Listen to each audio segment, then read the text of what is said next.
Hola, ¿cómo están todos? Espero que se encuentren bien. El día de hoy vamos a hablar sobre un tema muy bonito que es la fisiopatología del síndrome de apnea obstructiva del sueño.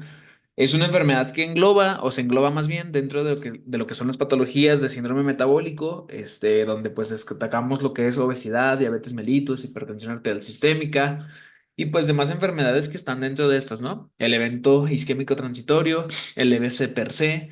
Entonces, es una enfermedad que tiene muchas cosas, que desencadena también muchas complicaciones y es una enfermedad que para poder entenderla a detalle en cuanto a diagnóstico, tratamiento, etiología, hay que entender muy bien su fisiopatología, ya que es una enfermedad que si entendemos esta cuestión, pues básicamente todo se nos va a hacer sencillo y vamos a entender por qué pedimos ciertos estudios como la polisomnografía. Entonces, pues bueno, les voy a compartir pantalla para que puedan ver lo que son la presentación. Es una enfermedad que tiene muchas cosas a revisar en su fisiopatología. Realmente no es difícil el poder llevar a cabo el entendimiento si tenemos conocimientos básicos de lo que es medicina interna. Entonces, pues bueno, para hablar primero de esto, sabemos que la etiología principal de todo esto se va a desencadenar por lo que es un proceso obstructivo de la vía respiratoria. Pueden existir ciertos factores que alteren esto o desencadenen esto. Por ejemplo, lo que es una apertura de lo que es la faringe que esté más estrecha. Generalmente se asocia a lo que es un aumento de la circunferencia del cuello en hombres mayor a 40 y en mujeres mayor a 38. ¿Esto por qué? Pues que al haber más grasa, al haber más tejido adiposo, ocluye lo que es la faringe y esto condiciona que en las noches pues tengamos ese cierre de la faringe, ¿no? Y como sabemos, pues la faringe es un órgano tanto respiratorio como digestivo. Si se llega a cerrar, pues obviamente que vamos a tener una obstrucción de la vía aérea y por ende también una obstrucción de la vía digestiva, ¿no? Lo que preocupa en este caso pues es la vía aérea porque pues como sabemos la vía aérea es la que mantiene lo que es la entrada del oxígeno y la salida de lo que es el dióxido de carbono. Entonces, más adelante vamos a darnos cuenta que va a existir una hipercapnia y una hipoxemia que en el paciente pues va a traer varias consecuencias, ¿no? Otra de las cosas que podemos asociar, además de obesidad, es pacientes que tienen algunos síndromes, ¿no? Por ejemplo, pacientes que tienen síndromes como acromegalia, que es cuando tenemos una hiperexageración de un gran incremento de lo que es la hormona de crecimiento después de que se cierran las fisis de crecimiento, ¿no? Entonces, en la acromegalia existe un dato clínico pivote que es muy importante que ustedes vean en sus pacientes, que es que tengan macroglosia.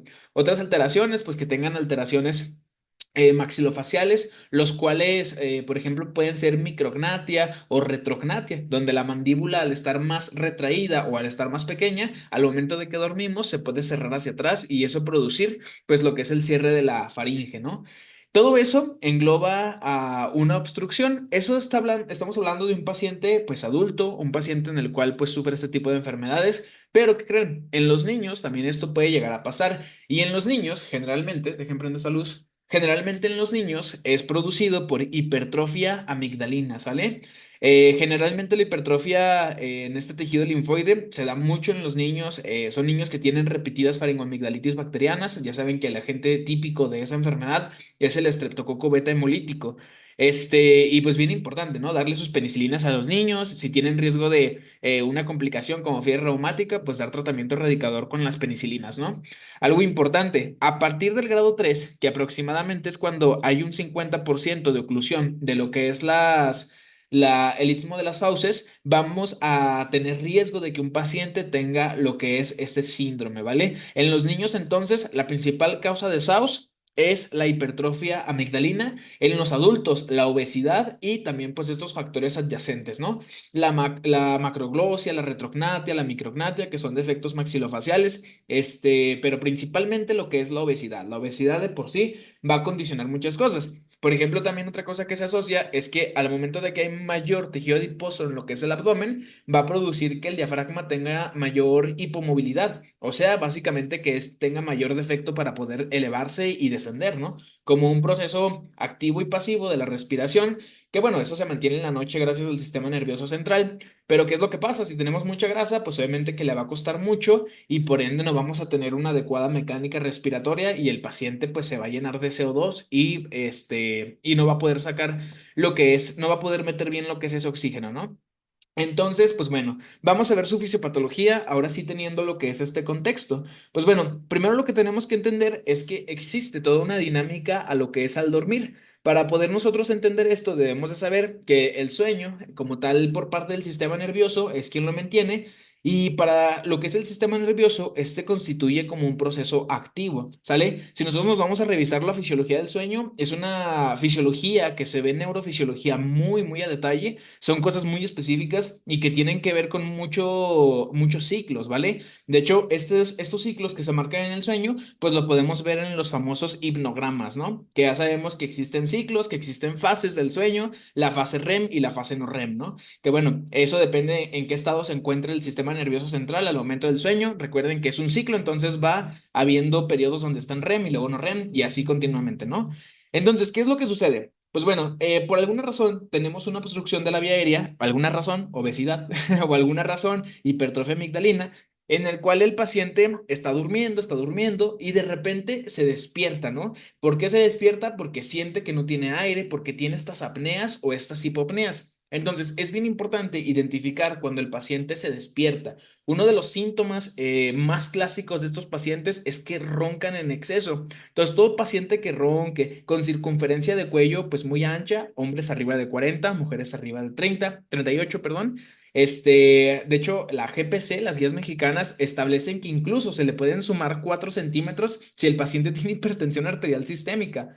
Entonces es muy importante eso, ya que si el paciente llega a tener este tipo de apneas o hipopneas durante el sueño, se tiene que hacer un registro del índice apnea-hipopneas, ¿vale? ¿Qué es este índice de apneas-hipopneas? Que básicamente es esto que marca aquí esta tablita.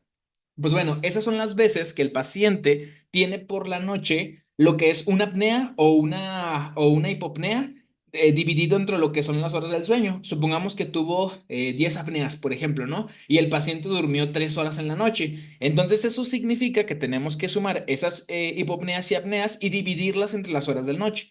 Eso nos va a dar horas de que durmió el paciente, ¿eh? No noche en total. Entonces, eso nos va a dar en total lo que es ese índice, ¿no? Aquí no le hagan caso a lo que es esta tablita es del libro Farreras. Las guías de práctica clínica mexicanas establecen que para hacer un diagnóstico de lo que es el SAUS, se tiene que tener este índice arriba de 5, ¿sale? O sea, un índice de apnea hipopnea arriba de 5, ¿sale? Y eso lo cataloga como un SAUS leve, ¿vale? Ahorita más adelante les voy a enseñar mi resumen de las guías de práctica mexicanas, que básicamente son en las que se tienen que basar, pues, en la población mexicana, ¿no? Entonces, bien importante con eso, ¿qué es lo que sucede cuando se obstruye la vía aérea? Evidentemente, pues no podemos respirar y no va a entrar lo que es dióxido de carbono y por ende también el oxígeno no va a poder entrar, ¿no? Eh, entonces, en este caso, el dióxido de carbono se va a quedar atrapado dentro de nosotros y ese dióxido de carbono sabemos que puede funcionar como una toxina.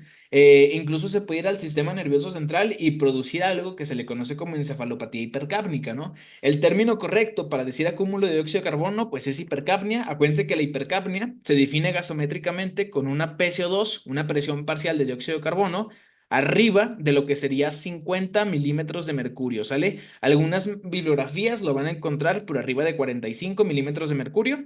Y para decir que el paciente tiene hipoxemia, también como criterio gasométrico, vamos a tener que la PO2, la presión parcial de oxígeno, va a estar disminuida a menos de 60 milímetros de mercurio. Recordemos que lo normal de esta es que tiene que estar entre 80 a 100 milímetros de mercurio y lo normal de PCO2 en lo que tiene que estar es de 35 a 45 milímetros de mercurio.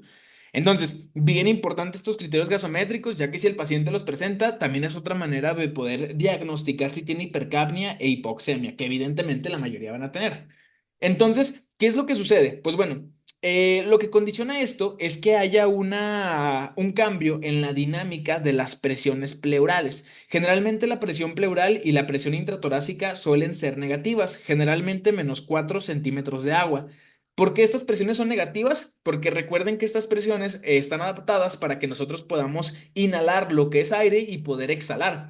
Esta presión de diferenciación entre cuando se da lo que es esta elastancia y lo que es la compliancia de lo que es los pulmones, va a producir la histéresis, que básicamente es esta dinámica de respiración que permite que las presiones fluctúen, ¿no?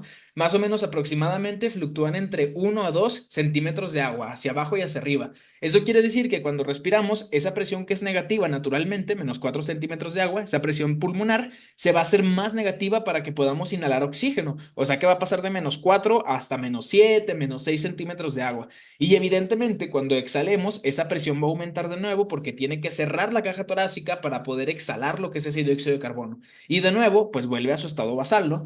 Eso mismo que acabo de explicar pasa con la presión intraalveolar. Pero ¿qué va a suceder en este caso? Esa dinámica se va a perder porque tenemos un exceso de presión. Naturalmente, esta presión de menos 4 asciende hacia lo que sería menos 7, menos 8 centímetros de agua. Y esto no es algo normal para la caja torácica. ¿A esto qué va a pasar? Que le va a costar más trabajo porque hay más presión para poder disminuir esa presión a lo que es el cuerpo humano. Por ende, no vamos a tener un adecuado intercambio de dióxido de carbono ni de oxígeno, ¿vale? Entonces ese paciente, pues básicamente al tener las presiones aumentadas, va a tener hipercapnia e hipoxemia, ¿vale? Que son los dos cambios fisiopatológicos que yo les recomiendo que se aprendan primero. Obviamente, todo cuerpo que resguarda CO2 y que no tiene oxígeno va a tener que cambiar en ciertas cosas, ¿no? Su fisiopatología va a ser distinta, la dinámica, la física del cuerpo va a empezar a alterarse, ¿no? ¿Qué es lo que va a suceder? Pues bueno, el CO2, al ser una sustancia tóxica, va a producir lo que es la liberación de radicales libres. Recordemos que los radicales libres son literalmente átomos que tienen electrones en su última órbita, lo que es un lugar incompleto, ¿vale? En vez de tener un múltiplo de 8, que es lo normal en los electrones finales, estos son átomos que se encuentran inestables, ¿sale? Esta inestabilidad, pues obviamente, libera lo que son especies reactivas de oxígeno. Y estas especies reactivas de oxígeno, pues obviamente que van a causar mucho mal. ¿Por qué? Porque van a causar lo que es inflamación, estrés oxidativo, disfunción endotelial, que más adelante vamos a ver a qué se asocia todo eso. Entonces, básicamente, al no tener completo esa última órbita con sus electrones de valencia, que son los últimos que se encuentran ahí, tenemos inestabilidad de esos átomos, un radical libre que libera especies reactivas de oxígeno y eso desencadena esas tres cosas que les mencionaba. Ahora, ese CO2 por una parte es lo que produce, ¿no? La hipercapnia produce eso. Además, otra cosa, ese CO2 se va a lo que es el sistema nervioso central y estimula lo que es el bulbo respiratorio, ¿sale? En lo que es el bulbo raquídeo tenemos el centro cardiorrespiratorio. Justamente el centro respiratorio se conforma de tres partes en el sistema nervioso, que pues básicamente es la rama inspiratoria, el centro expiratorio y lo que es el centro neumotáxico, ¿no? Lo que produce ese CO2 en ese espacio es que produzca lo que es que el paciente empiece a aumentar su frecuencia respiratoria. O sea, pues que básicamente el paciente tenga polipnea. Por ende, eso tampoco le va a dejar al paciente pues tener una adecuada mecánica en cuanto a lo respiratorio, ¿vale? Además de eso, hay más alteraciones. Recordemos que el CO2 es una molécula muy liposoluble. Eso significa que pasa las membranas muy rápido. Es 20 veces más liposoluble que el oxígeno y es una molécula que básicamente tiene alteraciones a muchos niveles, no solamente esto que comento. A nivel del sistema nervioso central, ocasiona esto que les digo, ¿no? Encefalopatía, falopatía hipercápnica, ¿sale? Hipercápnica. Hay más componentes que pueden desencadenar encefalopatías. Por ejemplo, está la encefalopatía urémica, ¿sale? Que bueno, esta es causada por otras causas. No tiene nada que ver con el CO2, sino que tiene que ver con los pacientes renales y el acúmulo de azuados, ¿no? Ahora, por otro lado, tenemos mucho CO2, ya dijimos, pero tenemos bajo oxígeno, o sea que tenemos una hipoxemia, ¿no? Que ya dijimos que se marca con una PO2 debajo de 60. Entonces, la disminución de oxígeno, una hipoxemia, ¿a qué nos va a llevar? Nos va a llevar a que se altere nuestro metabolismo celular. Normalmente nosotros tenemos un metabolismo que se conoce como aeróbico, ¿sale? Solamente hay ciertos procesos y ciertos momentos donde se utiliza lo que son las vías anaeróbicas.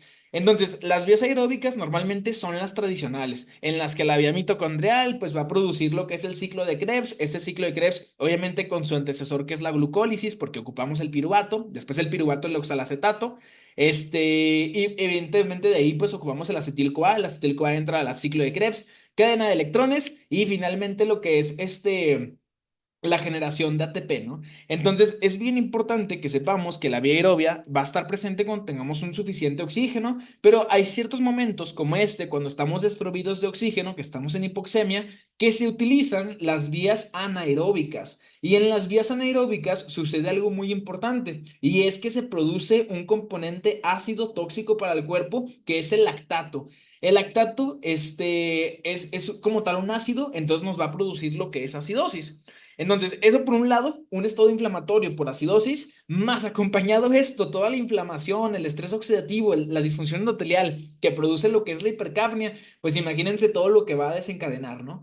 Entonces, bien importante, ese paciente se va a estar levantando en las noches porque obviamente se queda sin aire. Entonces, es un paciente que evidentemente va a tener ronquido y en la mañana que se levante va a sentir que no descansó nada. Es un paciente que se va a sentir de la patada, un paciente que básicamente va a estar todo malito cuando despierte, ¿no? Bueno, el síntoma principal durante el día va a ser la somnolencia diurna excesiva, ¿sale? O sea, que el paciente tenga un chorro de sueño, así inimaginable, ¿no? Se puede quedar dormido, incluso la GPC nos establece que el paciente tiene más riesgo para accidentes de tráfico.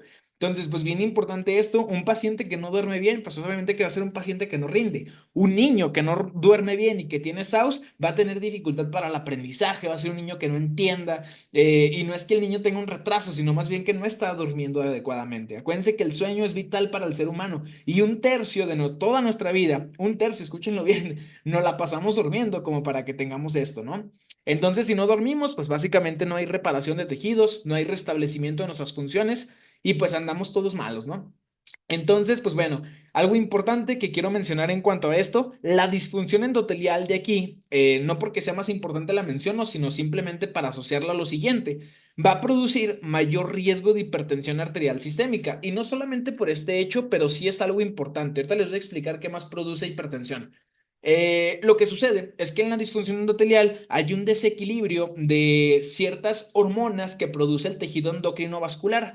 Acuérdense que el endotelio es un tejido endocrino, así tal cual. Y nos decía nuestra maestra de cardiología, ¿no? La doctora Danae, si está por ahí escuchando este video, la verdad le mando un gran abrazo, un gran saludo. Gran maestra. La doctora Danae, cardióloga, ella nos decía que cuando tenemos una disfunción endotelial, pues obviamente tenemos un cambio en lo que es la producción de estas hormonas vasoactivas, ¿no? Que bueno, ¿cuáles son estas? La endotelina, y tenemos lo que es el óxido nítrico. Generalmente el óxido nítrico es el más potente vasodilatador que tenemos, mientras que la endotelina uno es el más potente vasoconstrictor que tenemos. Normalmente estas tienen que tener un equilibrio y tienen que estar en una manera, digamos como en homeostasis, ¿no? Manteniendo siempre ese equilibrio que les comentaba. Pero cuando tenemos una disfunción endotelial, hay un exceso de producción de endotelina y una disminución en la producción de óxido nítrico. Entonces, eso va a condicionar a que como la endotelina es un vasoconstrictor, pues ¿qué vamos a tener? Un aumento de las resistencias vasculares periféricas, o sea, por ende, pues obviamente vasoconstricción sistémica. Y eso, pues va a producir que tengamos un paciente con hipertensión o más riesgo de hipertensión. Entonces recuerden, la disfunción endotelial son de las cosas más importantes que uno tiene que aprender para poder entender lo que es la hipertensión arterial sistémica en este caso, ¿sale? Entonces, pues bueno, recuerden que no tomar como diagnóstico el índice de apnea y hipopnea arriba de 10 en México es arriba de 5, ¿vale? Entonces, pues bueno, esto desencadena más enfermedades, obviamente, ¿no? Factores de riesgo para hipertensión, cardiovasculares, metabólicas, neurológicas y demás cosas, ¿no? Pero bueno, vamos a lo siguiente, que esto es bien importante y es a lo que les decía. La apnea produce presiones pleurales que son aún más negativas, o sea, pasan de ser de -4 centímetros de agua, que era lo que les decía, a ser -7, -8, lo que hace que tengamos mayor presión y lo que le va a dificultar a lo que es nuestro corazón poder empujar la sangre que va hacia los pulmones y también hacia lo que es la aorta, ¿no? A nivel sistémico, ¿no? Evidentemente, como hay mucha resistencia para que el corazón pueda aventar la sangre, acuérdense que el corazón y los pulmones funcionan con una dinámica muy, muy similar, están muy sincronizados estos. La dinámica, cardiopulmonar es muy importante. Si aumenta la presión dentro de lo que es esta caja torácica, evidentemente el corazón va a tener mayor dificultad para bombear esta sangre, ¿no? Y por ende, el corazón va a tener que esforzarse más. Pero recuerden que a todo esfuerzo va a llevar una cosa mala, ¿no? Que es el hecho de que el corazón se hipertrofie. Y no una hipertrofia buena, sino una hipertrofia mala, porque recordemos que un corazón que está hipertrofiado es un corazón que se va a fatigar más rápido y por ende va a producir insuficiencia cardíaca, ¿vale? Ahorita vamos a ver esta parte de cardiología que es muy bonita también. Esto es lo que les comentaba. Hay variaciones en lo que es el CO2, el oxígeno. Obviamente, esto también puede producir lo que es arritmias por cambios en lo que les decía cardiológicamente. Esto produce vasoconstricción pulmonar, vasoconstricción sistémica, que esto era producido por la disfunción endotelial de la misma manera, y obviamente por las especies reactivas de oxígeno y la inflamación sistémica que hay. Entonces, esto nos va a producir finalmente hipertensión arterial pulmonar y lo que sería hipertensión arterial sistémica, ¿no? Básicamente hipertensión tanto en lo que es el sistema pulmonar como en el sistémico, ¿no? Y ahorita lo vamos a explicar más desde el punto de vista cardiológico para que entiendan cómo se hipertrofia lo que es el corazón con esto. Entonces, pues evidentemente, ¿no? El paciente tiene sueño fragmentado, sueño reparador, es un paciente con somnolencia, trastornos intelectuales en los niños, cambios de personalidad, evidentemente va a ser un paciente irritado, ¿no? Todo paciente que no duerma tiene mayor riesgo de depresión. Entonces, siempre interroguen con el SAD Person, que es un cuestionario que usamos por ahí para poder diagnosticar lo que es depresión, ¿no? Acuérdense que alguien que no duerme, pues es alguien que evidentemente va a tener una depresión, ¿no? Entonces, bien importante, y hasta aquí remarcando, ¿cómo podemos saber que nuestro paciente tiene riesgo para esto? Dos cosas. La primera, obviamente que al interrogatorio el paciente diga que tiene dificultad para dormir, que el paciente ronque, que sea obeso, niño con hipertrofia de amígdalas, ¿no? Si tenemos, hay ciertos cuestionarios que nos pueden ayudar. Por ejemplo, existe el cuestionario de Epworth, que es unas preguntitas que hacemos por ahí, o lo que es el cuestionario de Berlín, que también nos ayuda a saber si el paciente tiene alto riesgo o bajo riesgo. Dependiendo de eso y la circunferencia del cuello que les decía, en hombre más de 40 y en mujeres más de 38, podemos considerar o no hacer una polisomnografía, que la polisomnografía es el gold standard para hacer un diagnóstico, ¿vale? La polisomnografía es este estudio que ustedes están viendo aquí, que básicamente es un registro durante la noche, donde cuenta las apneas que tenemos en la noche para saber si el paciente ocupa o no tratamiento, ¿no? Entonces, pues bueno, ¿qué pasa a nivel cardiológico? Pues bueno, fisiopatológicamente, en lo que es el corazón, tenemos un aumento de la demanda de fuerza por el corazón, ¿no? Ya habíamos dicho que a nivel pulmonar aumentan las presiones que normalmente tienen que estar un poco más inhibidas, un poco más bajas para que el pulmón se pueda expandir y pueda volver en su forma normal.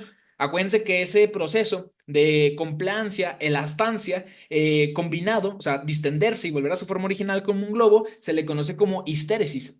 Entonces, esas presiones son muy importantes. Si aumentan más de lo que deben de estar, si estas tienden a ser más negativas de lo normal, le va a costar mucho trabajo al corazón. Y por ende los ventrículos, que son las partes funcionales que van a inyectar sangre a los pulmones y a nivel sistémico, van a tener que esforzarse más, ¿no? A nivel del ventrículo derecho, que es el que quiero que se enfoquen sobre todo, que este es muy importante porque se puede decir que es donde inicia el problema. Evidentemente, como va a haber un aumento de presión pulmonar, vamos a tener un corazón derecho, un ventrículo derecho, que se va a tener que esforzar más. Recordemos que la presión máxima que puede llegar a tener lo que es este ventrículo derecho de forma normal es entre 20 hasta 25 milímetros de mercurio. Si se fijan, esa presión es suficiente en un paciente que no tiene esto para poder empujar la sangre a lo que son los pulmones, pero tras la demanda y el exceso de presión que existe en los pulmones, esa presión tiene que aumentarse más arriba de 25 para poder ejercer lo que es ese vacío ventricular, ¿no? Para sacar la sangre que está aquí y mandarla a lo que son los pulmones. Entonces, bien importante con eso, porque esto va a llevar a mayor demanda de fuerza por lo que son los ventrículos. En general, en este caso, el ventrículo derecho. Esto, evidentemente, con el paso del tiempo, se comporta como un cor pulmonale. El cor pulmonare es bien importante. Muchas patologías, en este caso neumopatías, condicionan a la disfunción del ventrículo derecho y eso es un cor pulmonar, ¿sale? Recuerden que esta patología depende mucho de cómo se encuentre el tejido pulmonar. Por ejemplo, pacientes con EPOC, pacientes con asma. En asma es muy raro, ¿no? El paciente con EPOC casi siempre lo desarrolla. Neumopatías crónicas va a tener el paciente pues mayor demanda del ventrículo derecho, que lo que lleva a hipertrofia, ¿no? Ahí ya tenemos dos cosas importantes, hipertrofia de ventrículo derecho y lo que es el cor pulmonare. Evidentemente, un tejido, un ventrículo derecho que se hipertrofia, evidentemente se va a ir fatigando y fatigando y fatigando y fatigando hasta que eventualmente nos lleve a una insuficiencia cardíaca, congestiva, obviamente del lado derecho. Acuérdense que la insuficiencia cardíaca derecha tiene implicaciones muy importantes, ya que si aquí se obstruye lo que es el flujo de sangre por una mala dinámica cardíaca, va a producir acúmulo de sangre primero aquí en lo que es el ventrículo derecho. Eventualmente va a producir acúmulo de sangre en la aurícula derecha y la aurícula derecha también se va a hipertrofiar porque también va a ocupar más fuerza para aventar sangre acá abajo y para abrir lo que es la válvula. Eventualmente, la aurícula cuando se hipertrofia, también va a haber sangre aquí residual que no va a poder bajar y por ende en las venas cavas se va a empezar a quedar lo que es sangre. Eventualmente esa sangre se queda en las yugulares porque vienen de lo que es el cráneo y nos vamos a tener un signo muy específico en los pacientes, que es la plétora yugular. Además de esto, pues podemos tener lo que es insuficiencia a nivel, perdón, congestión hepática, que bueno, evidentemente va a llevar a lo que es una insuficiencia hepática crónica, que evidentemente el hígado cuando se congestiona, pues va a ser muy importante. Existe un reflejo que se le conoce como reflejo hepatoyugular, que es básicamente que cuando presionamos el hipocondrio derecho, lo que es la vena yugular se distiende, ¿no? ¿Por qué? Porque pues todo ese sistema está ahí con un chorro de estasis de sangre, ¿no? Algo importantísimo, esto puede llevar a disfunción también hepática, ¿no? A que poco a poco el hígado se vaya dañando y dañando y dañando, ¿no? Esto es lo que conocemos como el hígado en nuez en cuestión histopatológica, ¿no? Que tanto nos hablaban en la facultad, ¿no? Entonces, esto también no solamente afecta al hígado, también puede afectar el riñón. Por ejemplo, a nivel renal, puede producir algo que se conoce como síndrome cardiorrenal, que como sabemos existen 5 tipos. Eso también, pues es importante, ya que el riñón está conectado básicamente a lo que es el corazón por estos vasos sanguíneos y pues puede producir disfunción también de lo que es el riñón, ¿sale?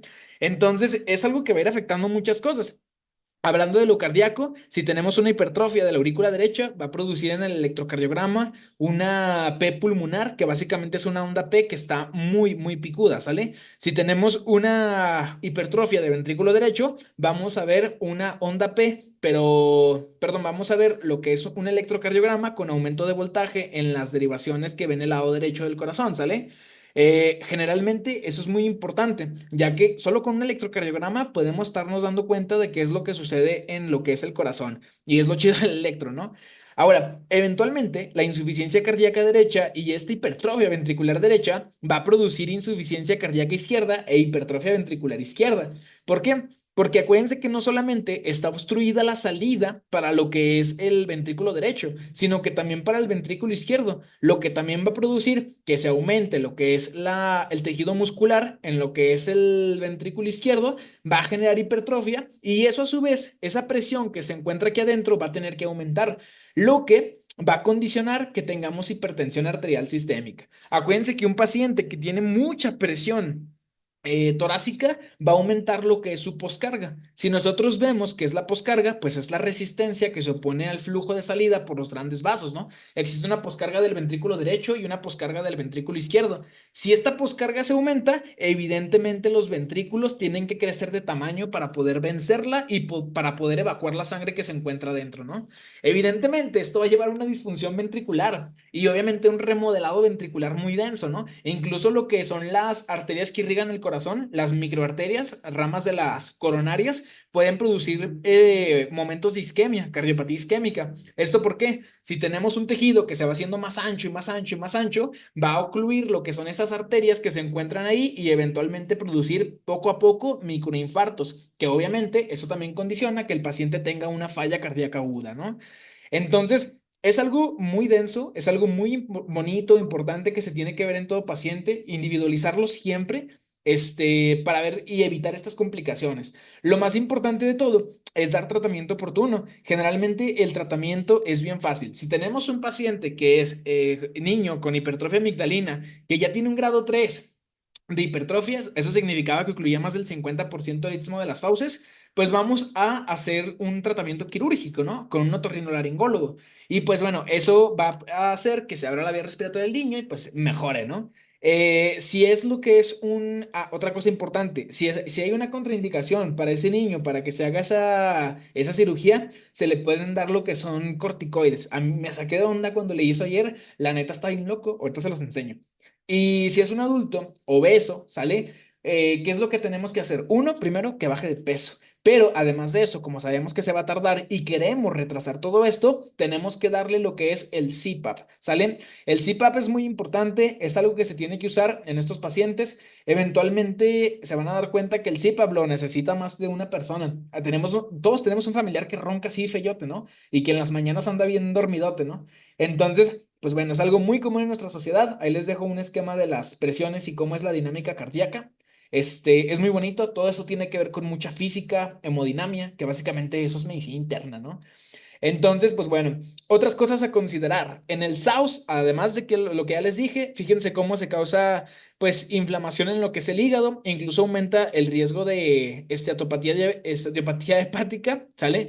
¿Por qué? Porque la hipoxia también inhibe lo que son otras vías dependientes de oxígeno. En este caso, las lipasas, que obviamente se encargan de metabolizar los lípidos a nivel hepático, lo que va a aumentar lo que es la grasa visceral y lo que es la grasa a nivel hepático, ¿no? Evidentemente, pues esto va a tener mayor acumulación de la grasa visceral, mayor esteatosis hepática. Evidentemente, si hay más grasa, también va a producir mayor disfunción en lo que es el páncreas. Sabemos que el páncreas, una de las causas de pancreatitis crónica, es la dislipidemia, ¿no? Estas grasas tan altas que tenemos, ¿no? Acuérdense que la principal causa de perdón, de pancreatitis crónica es el alcoholismo, el etilismo, y de pancreatitis aguda son los litos, ¿no? Por eso todo paciente con pancreatitis aguda, su ultrasonido de hígado y vías biliares, ¿no? ¿Qué otra cosa importante?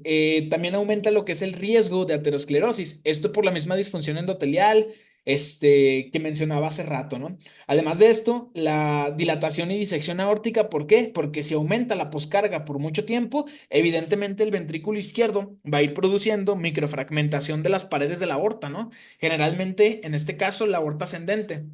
¿Y esto qué produce? Que las paredes de esta aorta, que son tres, se empiecen a separar. Acuérdense que la disección aórtica, pues básicamente es la separación de estas paredes y dentro de ellas se pueden formar hematomas, ¿no? Que son cúmulos de sangre. Evidentemente, esto delgaza las paredes de la aorta y produce que tengamos mayor riesgo de lo que es esta perforación de la aorta, ¿no? Que se abra, ¿no? Que claro, eso es bien cabrón porque imagínense reparar una aorta, ¿no? Estaría muy denso, ¿no? Acuérdense que el estudio y diagnóstico de elección es la polisomnografía. Y fíjense en esto. Aquí tengo mi resumen de la guía de práctica clínica, que es con el que yo estudio para lo que es el examen nacional. Que bueno, básicamente en este resumen pongo todo lo que tiene que ver con SAUS referente a las guías de práctica clínica mexicanas, ¿no? Por ejemplo, su definición, episodios repetitivos de oclusión completa, que son apneas o parciales, que son las hipopneas, de la vía aérea superior, que durante las mañanas se acompaña de somnolencia diurna, ¿no? Fíjense, la prevalencia en adultos, en pacientes de 30 a 69 años, es una prevalencia de hasta el 17%. Y si tenemos obesidad, que bueno, aquí en México, ¿qué adulto no tiene obesidad? Aumenta hasta el 41 al 58%. Mayor riesgo después de los 40 años. Y en los niños, en la edad pico, está a los 2 a 6 años. Acuérdense, principal causa en niños, hipertrofia de amígdalas, ¿no? Factores de riesgo, consumo de alcohol, tabaco, uso de hipnóticos sedantes, por ejemplo, pacientes que toman algún tipo de benzodiazepina o algún tipo de medicamento también, por ejemplo, antihistamínico, que también puede causar un efecto sedante, ¿no? Incluso en los niños se los pueden recetar mucho. Entonces, pues bueno, la fisiopatología que ya explicamos, básicamente estas imágenes pongo para acordarme de todo eso. La clínica clásica, ronquidos, apnea, somnolencia diurna, la depresión que les decía, en niños es asociado a lo que es enuresis, incluso a lo que es reflujo gastroesofágico, que claro, el reflujo es toda otra cosa, ¿eh? El reflujo es una cosa también impresionante y tiene una fisiopatología muy bonita. Lo que les decía, en adultos se aplican cuestionarios, lo que es el Berlín y la circunferencia del cuello. Algo importante, riesgo alto por los criterios de Berlín es cuando tenemos dos o más categorías positivas. Aquí esta es indicación para hacer polisomnografía. Y por circunferencia del cuello, cuando es moderada, o sea que tenga arriba de 43 centímetros, ya podemos hacerle una polisomnografía. Obviamente teniendo estos dos, pues va a aumentar el riesgo, ¿no? En niños no se aplica esto. Y pues bueno, el gold standard, la polisomnografía, acuérdense que en la circunferencia del cuello se tiene que ajustar. Si tiene el paciente hipertensión, se le suman 4 centímetros. Si el paciente tiene ronquidos o apneas ya, se le suman 3 centímetros, ¿no? Entonces, la polisomnografía, bien importante.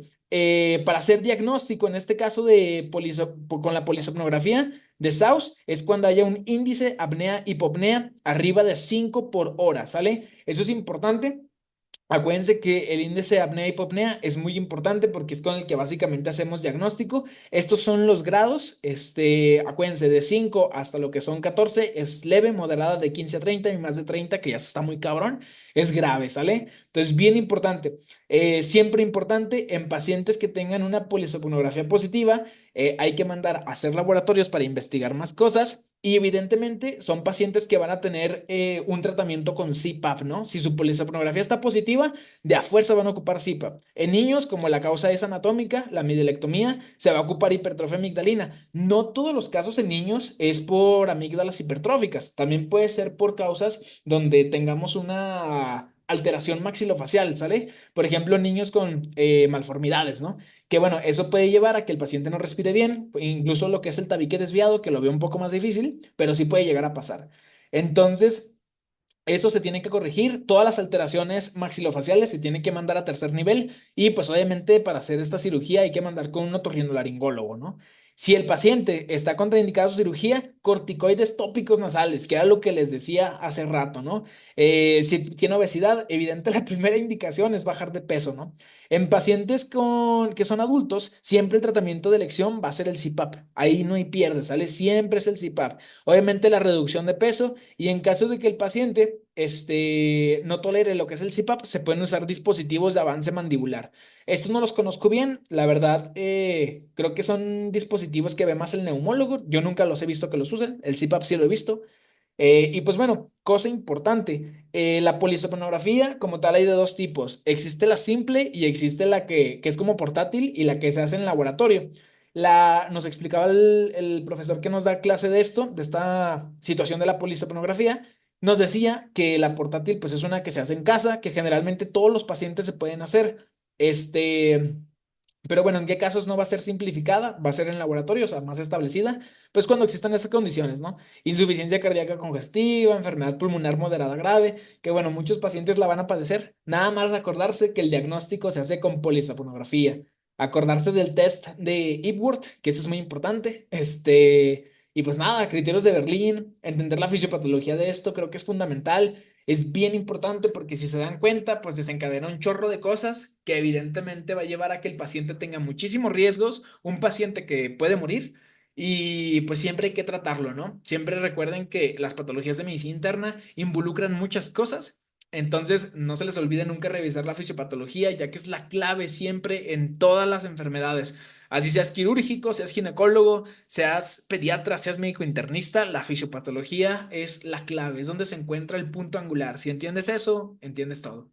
Entonces, pues bueno, pues me despido. Yo soy Jorge Romero. Acuérdense que estoy preparándome para el NARM. Estos cursos y videos que estoy haciendo, los estoy haciendo enfocados a que otras personas lo puedan ver. La verdad es bien bonito poder hacer esto y compartirlo porque una de las formas en las que yo aprendo es enseñando y creo que es de las que más me han funcionado toda la carrera y toda la vida.